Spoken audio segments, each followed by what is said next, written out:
Guys, nandito na tayo sa part 2 ng ating adventure dito sa Ice Cave, dito sa Aokigahara Forest. Dito sa part na to guys, sobrang nahihirapan na akong maglakad dahil napaka-kitid talaga ng dadaanan. Kailangan nakaupo ka para makapag-pass ka dyan sa cave na yan. Siya, sobrang kipot ng ng dadaanan mo. Kailangan talaga hindi ka tatayo, mauntog ka talaga kasi sobrang kitid talaga ng cave na to guys. Kaya let's go.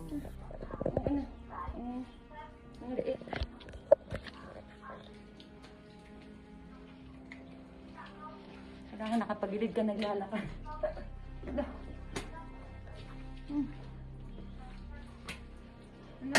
Tapos guys, bukod sa makitid na siya, ay napakadulas pa ng dadaanan guys. Kaya kailangan kumapit ka dyan sa mga hawakan na yan kasi madudulas ka. Bakit ko ba pinapahirapan yung sarili ko guys? Ano ba to? Pero place to visit, Ice Cave. Dito tayo sa Ice Cave. Ayan.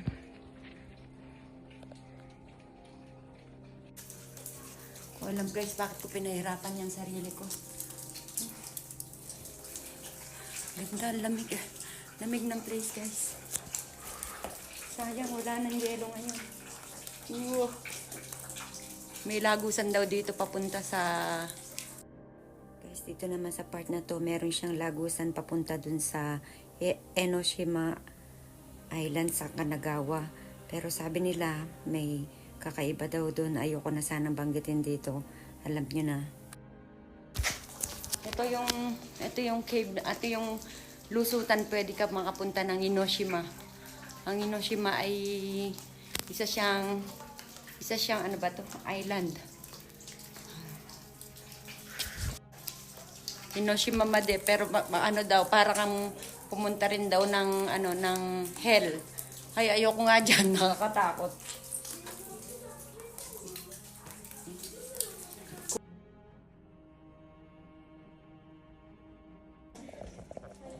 May yelo pa oh.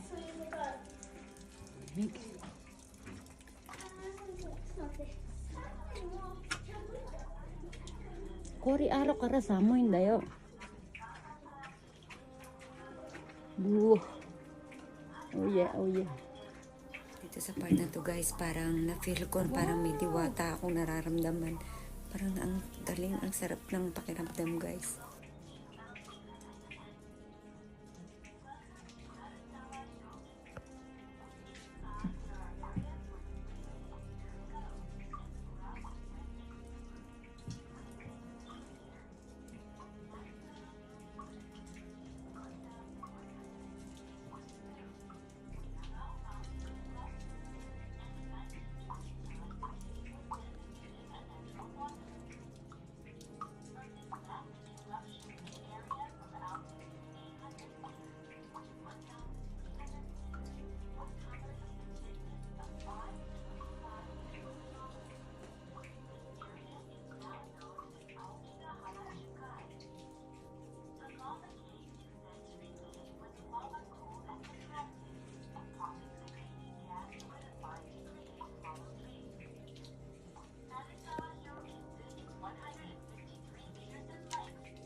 Siyempre, kukuha tayo ng moment para meron tayong remembrance.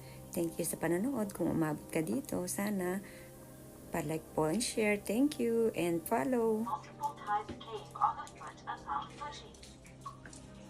A major feature of this cave is the year-long average temperature is between 0 to 3 degrees Celsius and is a delightful cool